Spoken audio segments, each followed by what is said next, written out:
अस्सलामुअलैकुम। कैसे हैं आप सब लोग? उम्मीद करती हूँ आप सब लोग ठीक होंगे, खैरियत से होंगे। आज मैं आपको एक न्यू रेसिपी सिखाऊंगी जो कि बहुत ही ज़बरदस्त है। फाइनल लुक आप लोगों के सामने। आज मैं आपको रोस्टेड आलू मटर बनाना सिखाऊंगी जो कि बहुत ही ज़्यादा डिलीशियस बनते हैं, बहुत ही ज़्यादा यमी बनते हैं। तो आप लोगों ने ज़रूर ट्राई करना है। तो चलें बनाना स्टार्ट करते हैं। अस्सलाम वालेकुम। कैसे हैं आप सब लोग? उम्मीद करती हूँ आप सब लोग ठीक होंगे, खैरियत से होंगे। आज मैं आपको रोस्टेड आलू मटर बनाना सिखाऊंगी। उसके लिए सबसे पहले मैंने ऑयल ले लिया और उसमें प्याज डाल दिए। प्याज का कलर चेंज होने तक पकाते हैं। प्याज का तकरीबन कलर चेंज होने लग गया है और ये सॉफ्ट भी हो चुके हैं। अब हम इसमें डाल देंगे अदरक लहसुन का पेस्ट। अदरक लहसुन का पेस्ट आप लोगों ने डालना है खुशबू के लिए। ठीक है, थोड़ा सा मैं इसमें अदरक लहसुन का पेस्ट डाल दूँगी। अदरक लहसुन का पेस्ट मैंने डाल दिया है और जैसे कि मैं आपको हमेशा से कहती हूँ कि खुशबू आने तक पकाया करें।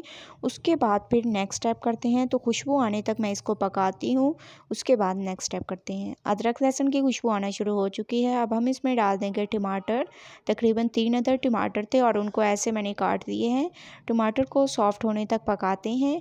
उसके बाद फिर नेक्स्ट स्टेप करेंगे। 2 मिनट में हमारे टमाटर सॉफ्ट हो जाएंगे। तो 2 मिनट मैं इनको सॉफ्ट करके फिर नेक्स्ट स्टेप करवाती हूँ। 2 मिनट के बाद आप लोग देख सकते हैं टमाटर भी हमारे सॉफ्ट हो चुके हैं।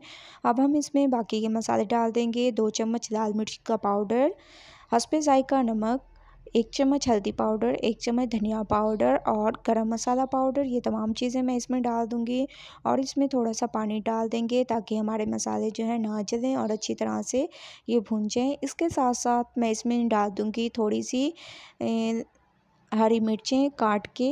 ठीक है, छोटे छोटे साइज़ में मैंने इनको काट लिया है। हरी मिर्चों को ये भी डाल देंगे, इससे भी अच्छा जायका आ जाता है।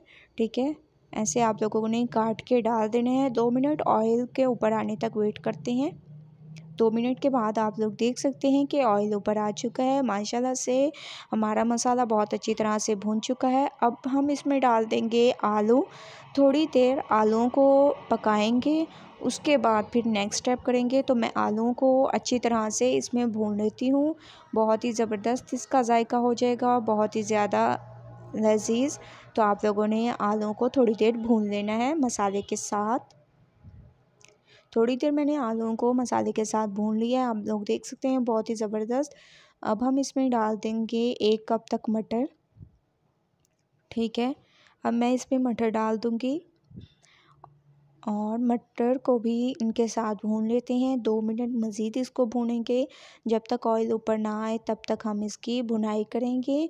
लेकिन इसकी खूबसूरती को बढ़ाने के लिए इस पे थोड़ा सा मैं हरा धनिया भी छिड़क दूंगी, इससे इसकी खूबसूरती में इजाफ़ा होगा। तो आप लोगों ने हरा धनिया ज़रूर ऐड करना है। लेकिन अगर आपको पसंद नहीं है हरा धनिया तो स्किप कर दें। 2 मिनट के बाद मैंने इसको बहुत अच्छी तरह से भून लिए हैं। ऑयल ऊपर आना शुरू हो चुका है। अब हम इसमें डाल देंगे पानी हस्बे ज़रूरत। आप लोगों ने इसमें पानी ऐड करना है, उतना पानी ऐड करना है जिसमें हमारे मटर और आलू गल जाएँ। तो मैं इसमें इतना पानी ऐड कर रही हूँ और तकरीबन इसको 10 मिनट के लिए पकने के लिए छोड़ देंगे। तो मैं इसको 10 मिनट के लिए रख दूँगी पकने के लिए। तो 10 मिनट वेट करते हैं, उसके बाद फिर हम नेक्स्ट स्टेप करेंगे। तो 10 मिनट वेट करते हैं। 10 मिनट के बाद माशाल्लाह से आप लोग देख सकते हैं रोस्टेड आलू मटर हमारे बिल्कुल तैयार हो चुके हैं। बहुत ही ज़बरदस्त, बहुत ही ज़्यादा लज़ीज़। लास्ट में हम इसमें डाल देंगे थोड़ा सा गरम मसाला पाउडर, इससे बहुत ही ज़बरदस्त इसकी खुशबू आती है। तो थोड़ा सा इसमें गरम मसाला पाउडर मैंने डाल दिया है। इसको अच्छी तरह से मिक्स कर देंगे और इसमें डाल देंगे थोड़ा सा हरा धनिया। हरा धनिया अगर आपको पसंद हो तो डालें, जो कि मैं आपको हमेशा से कहती हूँ, वरना स्किप कर दें। तो थोड़ा सा मैंने इसमें हरा धनिया भी डाल दिया है आप लोगों के सामने। माशाल्लाह से हमारे रोस्टेड आलू मटर बिल्कुल तैयार हो चुके हैं।